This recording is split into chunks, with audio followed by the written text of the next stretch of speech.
lesson. I don't know, but okay. Let me start with the prayers. Om Namo Bhagavate Vasudevaya. Om Namo Bhagavate Vasudevaya. Om Namo Bhagavate Vasudevaya. Narayanam Namaskritya Naram Chaiva Narottamam Devim Saraswatim Vyasam Tato Jayam Udarayat Nashtaprayeshu Abhadreshu Nityam Bhagavata Sevaya Bhagavata Uttama Sloke Bhaktir Bhavati Naistikim. Hare Krishna, Krishna Krishna, Hare Hare, Hare Rama, Rama Rama, Hare Hare, Hare Krishna, Krishna Krishna, Hare Hare, Hare Rama, Rama Rama, Hare Hare, Hare Krishna, Krishna Krishna, Hare Hare, Hare Rama, Rama Rama, Hare Hare. Thank you, devotees, for giving this opportunity to read today's chapter 4 from Canto 6, the Hamsa Guhya prayers offered to the Lord by Prajapati Daksha.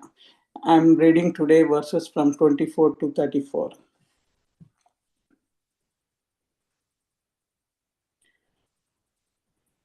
As the sense objects form, taste, touch, smell, and sound cannot understand how the senses perceive them, so the conditioned soul, although residing in his body along with the super soul, cannot understand how the supreme spiritual person, the master of the material creation, directs his senses.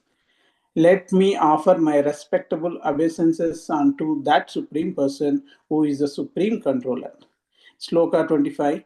Because they are only matter, the body, the life airs, the external and internal senses, the five gross elements and subtle sense objects, form, taste, smell, sound, and touch, cannot know their own nature.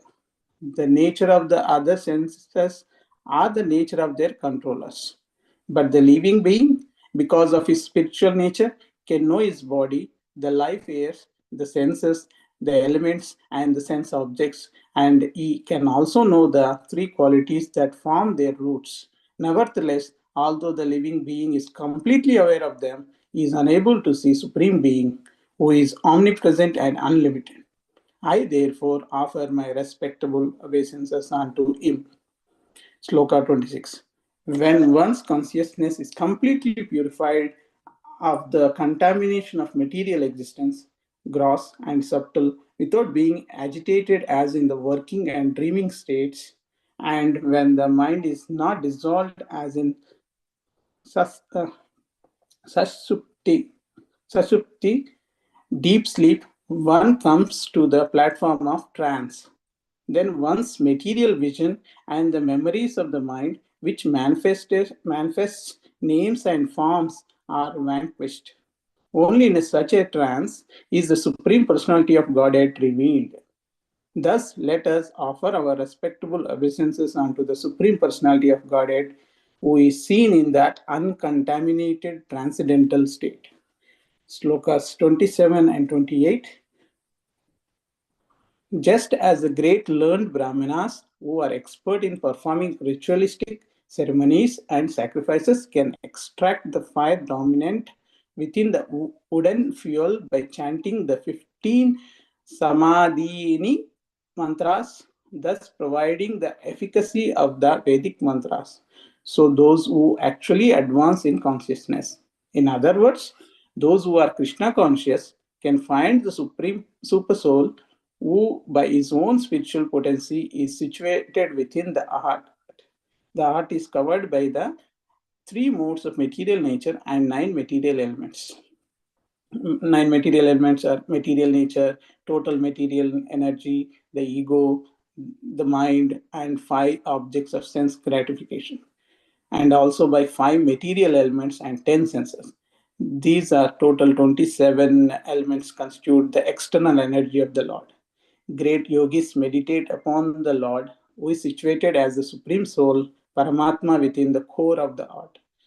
May that super soul be pleased with me. The super soul is realized when one is eager for liberation from the unlimited varieties of material life. One actually attains such a liberation when he engages in the transcendental loving service of the Lord and realizes the Lord because of his attitude of service. The Lord may be addressed by various spiritual names which are inconceivable to the material senses. When will that Supreme Personality of Godhead be pleased with me? Sloka 29. Anything expressed by the material vibrations, anything ascertained by material intelligence, and anything experienced by the material senses are concatenated within the material mind is but an effect of the modes of material nature, and therefore has nothing to do with the real nature of Supreme Personality of Godhead. The Supreme Personality of Godhead is beyond the creation of this material world, for he is the source of material qualities and creation. As the cause of all causes, he exists before the creation and after the creation. I wish to offer my respectable obeisances unto him. Sloka 30. The Supreme Brahman, Krishna, is the ultimate resting place and source of everything. Everything is done by him, everything belongs to him, and everything is offered to him. He is the ultimate objective, and whether acting or causing others to act, he is the ultimate doer. There are many causes, high and low, but since he is the cause of all causes, he is well known as a Supreme Brahman who existed before all the activities. He is one without a second and has no other cause. I therefore offer my respects unto him. Sloka 31. Let me offer my respectable obeisances unto the all-pervading Supreme Personality of Godhead, who possesses unlimited transcendental qualities. Acting from within the course of the arts of all philosophers who propagate various views, he causes them to forget their own souls while sometimes agreeing and sometimes disagreeing among themselves. Thus, he creates within this material world a situation in which they are unable to come to a conclusion. I offer my respectful obeisances unto him. Sloka 32. There are two parties, namely the theists and atheists. The theists who accept the supersoul find the spiritual cause through mystic yoga. The Sankeists, however, who merely analyzes the material elements, come to conclusion of impersonalism and does not accept a supreme cause, whether Bhagavan, Paramatma, or even Brahman. Instead, he is preoccupied with the superfluous external activities of material nature. Ultimately, however, both parties demonstrate the absolute truth because although they offer opposing statements, their object is same ultimate cause. They are both approaching the same Supreme Brahman, to whom I offer my respectable obeisances. Sloka 33. The Supreme Personality of Godhead, who is inconceivably opulent, who is devoid of all material names, forms, and pastimes, and who is all pervading, is especially merciful to the devotees who worship in his lotus feet. Thus, he exhibits transcendental forms and names with his different pastimes. May that Supreme Personality of Godhead, whose form is eternal and full of knowledge and bliss, be merciful to me. Sloka 34. As the air carries various characteristics of the physical elements, like the aroma of a flower or colors resulting from the mixture of dust in the air, the Lord appears through lower systems of worship according to one's desires. Although he appears as a demigod and in his original form, and not in his original form. What is the use of these other forms? May the original supreme personality of Godhead please fulfill my desires. May the original supreme personality of our Godhead please fulfill my desires. This is the end of today's sloka 34. Thank you, Prabhu, for giving this opportunity. Hare Krishna. Thanks so much, Kiran Prabhuji. Hare Krishna. Krishna Prabhu, when you're ready, you can start, Prabhuji. Thank you very much, Prabhu. Prabhu, am I audible? Yes, Prabhu. Clear, Prabhuji. Oh, okay, very nice. Hare Krishna. Thank you all for joining for today's Srimad Bhagavatam session. And thank you, Kiran Prabhuji, for reading today's Bhagavatam section translations. So today we are reading from Srimad Bhagavatam, Canto 6, Chapter 4, the Hamsaguhya prayers offered to the Lord by Prajapati Daksha. So from slokas 24 to 34.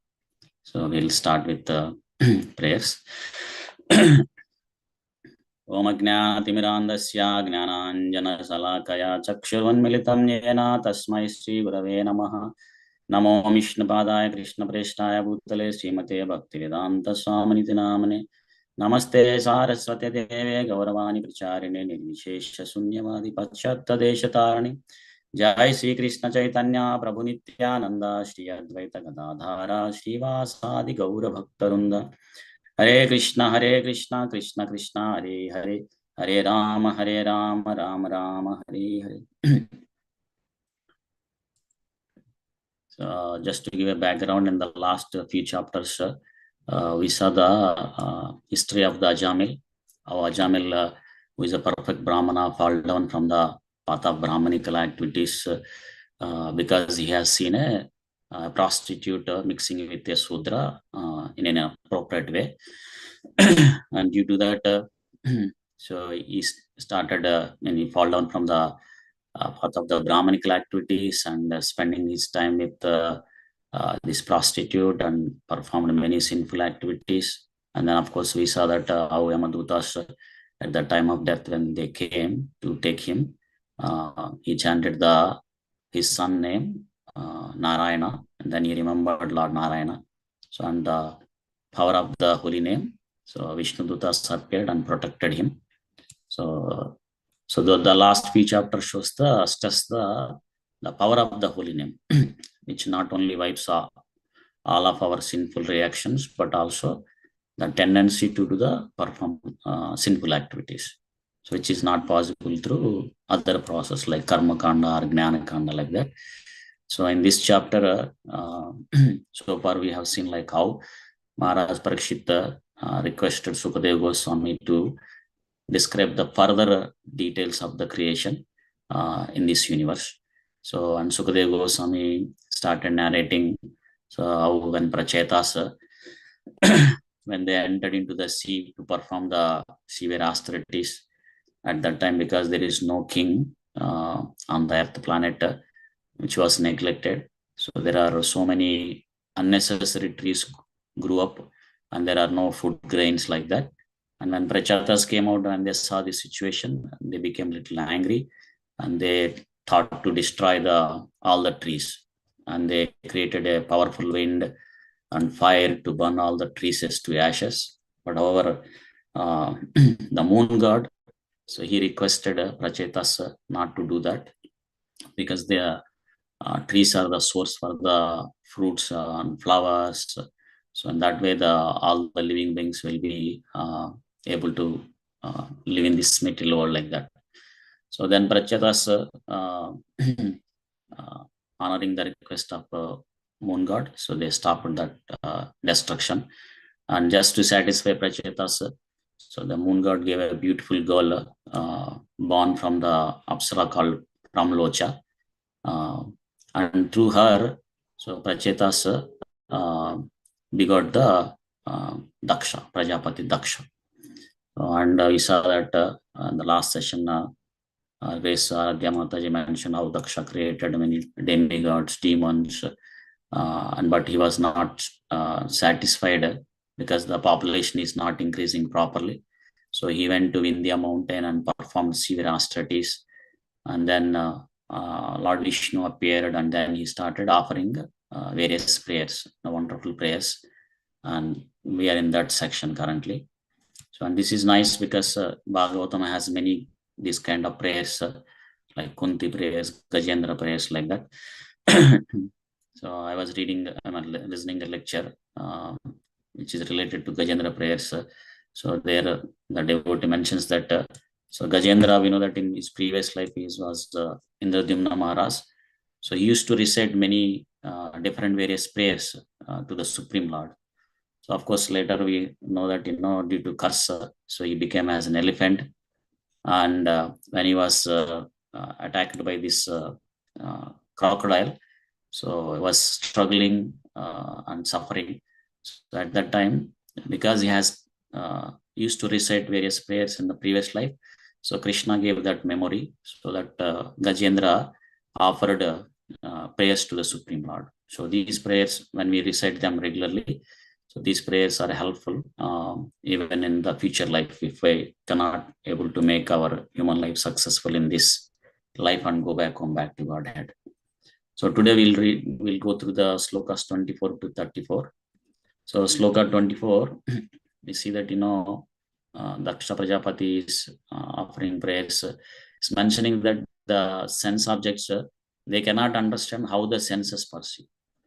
So similarly, the living entity, even though Supreme Lord is sitting in our heart as a super soul in our heart, in the same grass body, but we cannot understand how the supreme spiritual person.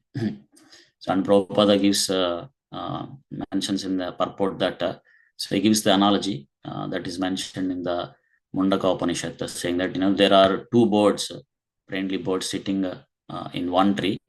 So one bird is eating the fruits of the tree, and other is simply watching and directing. And of course, the eating bird is with full of anxieties and moroseness and suffering and trying to enjoy the fruit. It is meant, Prabhupada mentions that if some or other that eating bird turns towards his friend, the bird who is sitting on the tree, so then all the suffering will go away, or all the anxieties will go away. So similarly, if the individual living entity turns towards the Supreme Lord, so then all our anxieties or sufferings that we go through in this material world, that will go away. And also here Daksha Prajapati is mentioning that Krishna is the one who directs his senses, the individual living entity senses. So, and in Bhagavad Gita, Krishna mentions that so he is the Upadrashta Anumanta. So he is watching and is also the one who permits. So without the sanction of the Krishna, so even the living entity cannot fulfill his sense gratification or desires. So in the text 25, so Daksha Prajapati is praying that so all these things like the body, the life is, or the external internal sense, all of these things are matter. So the matter cannot know their own nature, or the nature of the other senses, or the nature of their controllers. But individual living being, the Jiva soul, because he's a spiritual nature, he can know his body, the life, the sense objects, and he can know the three qualities like that. But however, so the individual living being, even though completely aware of them, so he's unable to see the Supreme Being. And Prabhupada mentions in the purport that so the material scientists, so analytically they are trying to study all these material elements, but still they fail to understand that the living entity is a spiritual. Of course, some may understand theoretically, and some may probably trying to apply in practically, but it is difficult to understand Krishna or the super soul as is, because Krishna is here mentioned as unlimited. So Ananta.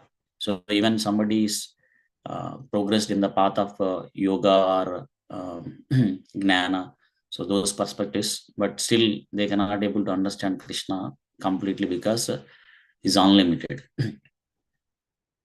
And text 26, Daksha Prajapati is mentioning that only when one's consciousness is completely purified from the material existence, grass or vegetal, so and when the mind is not dissolved in deep sleep, then one comes to the platform of trance. So at that time, the material vision or the memory, of the mind, which manifests the names and forms, are vanquished. So at that such a trance, Krishna will be revealed. So and is offering that Krishna can be seen in the uncontaminated transcendental state. And Prabhupada mentions in the purport that there are two stages of God relation. So one he mentions as sujanyam, like very easily understood.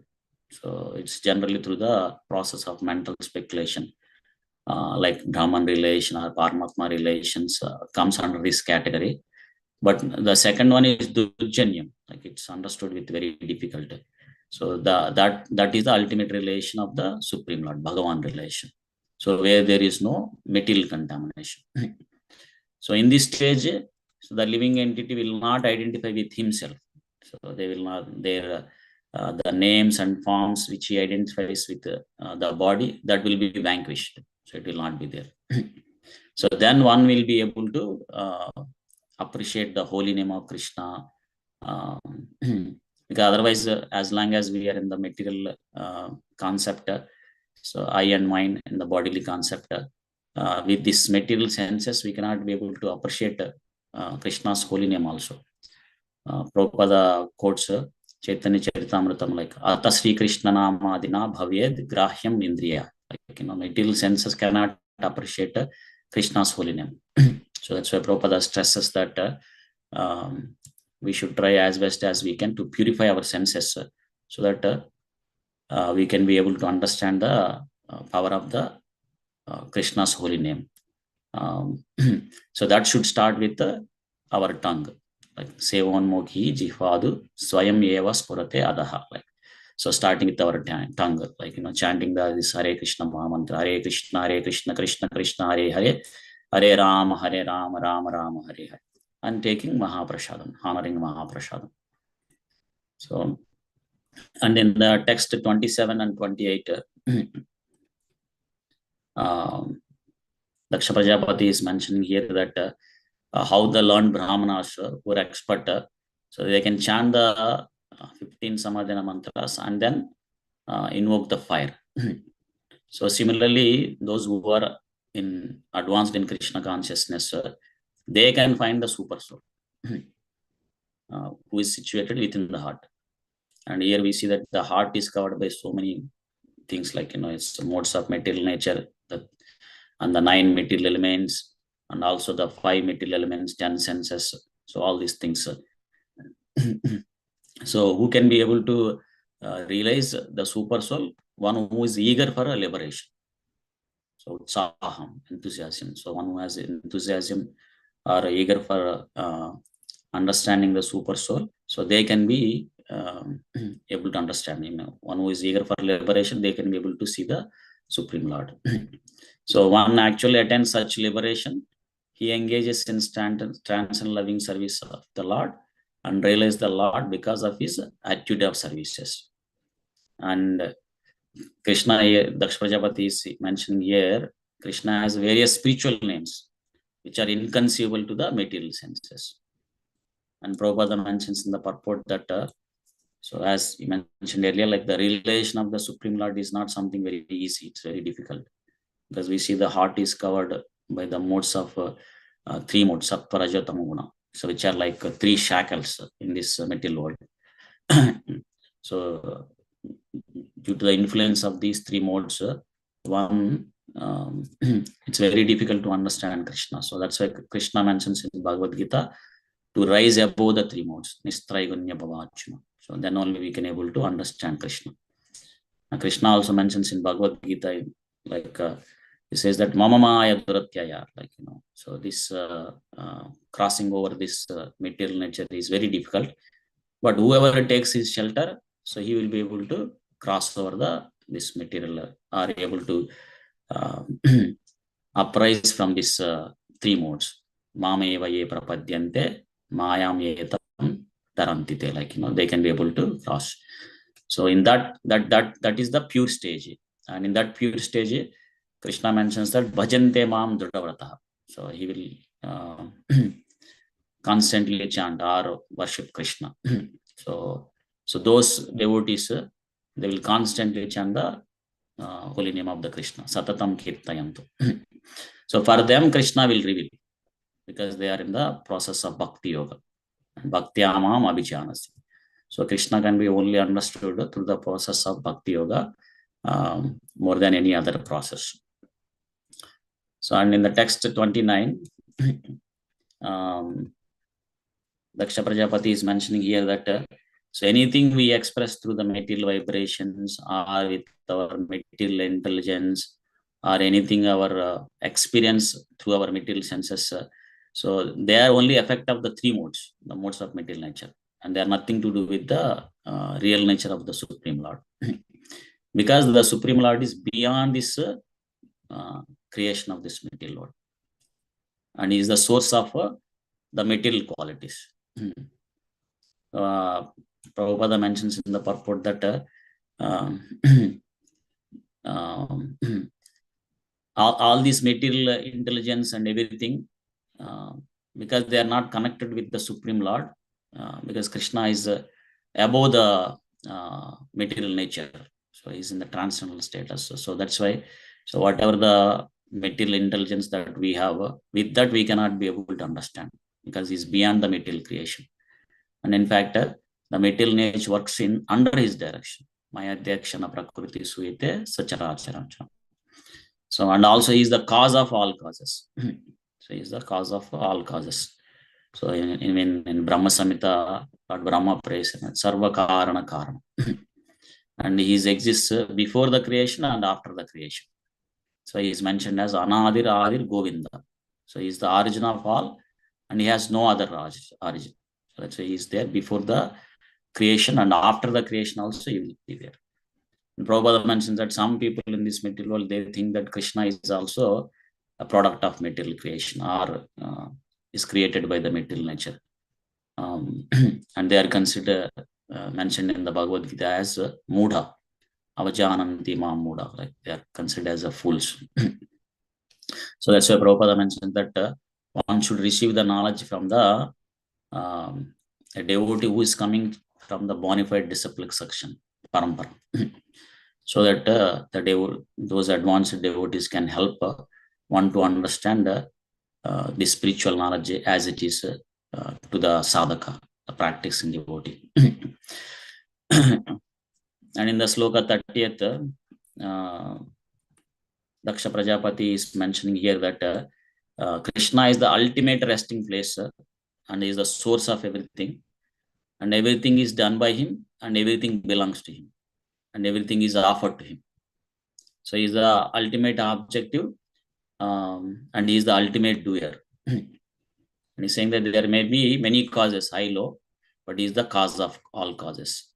So he is one without second and has no other cause, and he's Daksha Prajapati is offering to the Supreme Lord like that. And Prabhupada mentions in the purport, so everything is source. Krishna is the source of everything. And Prabhupada quotes the Bhagavad Gita sloka, Aham sarvasya prabhavo matta sarvam pravartate. So he is the source of everything. It could be spiritual world or material world, like that. So everything is emanating from him. So whoever knows that, understands clearly like that, they bhajanti mam. So Buddha Bhava Samanvita, like, they worship Krishna perfectly like that. So that's why Prabhupada mentions in the purport that devotees who are in the path of bhakti, they understand Krishna is the source of everything, Vasudeva Sarvamiti, and they worship Krishna, understanding in that way like that. So, and those kind of souls are very rare. Sa Mahatma Sudurlabha, like that. And we are very fortunate, like Prabhupada gave this wonderful process where we can able to understand Krishna as it is, getting the knowledge through the parampara and taking the help of the devotees. And in the sloka 31, Daksha Prajapati is offering prayers, saying that so Krishna possesses unlimited transcendental qualities, and acting within the course of heart of all philosophers who propagate various, he caused them to forget their own souls, because sometimes they are agreeing and sometimes disagreeing. So he creates within this material world a situation in which they are unable to come to a conclusion. And Prabhupada mentions that in the purport that these philosophers are mental speculators. even the scientists. So they bring one theory, one person will bring one theory, and the others, they don't disagree and they bring another theory. So that's why there are many theories. And Prabhupada says that why should we have so many philosophies? Because the Supreme Lord is one. And human life is meant to understand Krishna. And Prabhupada gives the reasoning saying that because these philosophers who are giving are mental speculators giving different theories, they're bewildered by the Krishna's material energy. Even though they are knowledgeable, but their knowledge is stolen by Maya. So Maya Pratajnana, like their knowledge is stolen by the material nature. And Prabhupada mentions because they are envious. So Krishna also, through his wonderful energy, they will be they'll forget their own souls like that. And Prabhupada mentions that so that's why their conclusions, these philosopher conclusions, so they say that this material nature is working naturally by itself like that, and they don't see the they think that there is no control. They don't see the hand of Krishna in this. And then in the sloka 32, Daksha Prajapati is saying that there are two parties. One is theists and atheists. And the theists, they accept the super soul, and the atheists, like who is trying to analyze this material world by observing the material elements, they conclude that impersonalism, Brahma Jyoti, and they does not accept the supreme cause. And of course, even though both of them are disagreeing each other, but they're ultimately both parties are demonstrating the absolute truth, because the absolute truth can be realized in three ways: Brahmeti, Paramatmeti, Bhagavani iti. So that's mentioned in Bhagavatam. So here the philosophers, the mental speculators, Sankhya, so who are trying to analyze material elements, they come to a conclusion of Brahma Jyoti, so which is also an aspect of Supreme Lord Krishna. And the yogis, they try to see Krishna as a Paramatma. Of course, devotees, they wanted to see the Krishna as he is, like, in his Sachidananda form. So that's why the understanding of the devotees is higher than the others. And Krishna reveals to the devotees most, Bhaktya Mama Vichanati. But ultimately, all of them, whether it could be theists or atheists, they are trying to understand Krishna. So absolute truth, even though they are opposing statements, because they're both of them are approaching the Supreme Brahman. And Daksha Prajapati is offering his respects to the Supreme Lord with these prayers. And the text 33, so Daksha Prajapati is mentioning that so Krishna is inconceivable opulent and is a divide of all material names, forms, and pastimes like that. So since it is a divide of all material names, because it's a spiritual, so the potency is very high. So that's why we see that in Ajamila, he just chanted the Lord Narayana name. So, and he was saved from the clutches of the Amadutas. Because Lord Narayana is not a material name, it's a spiritual name. And Krishna is very merciful to the devotees.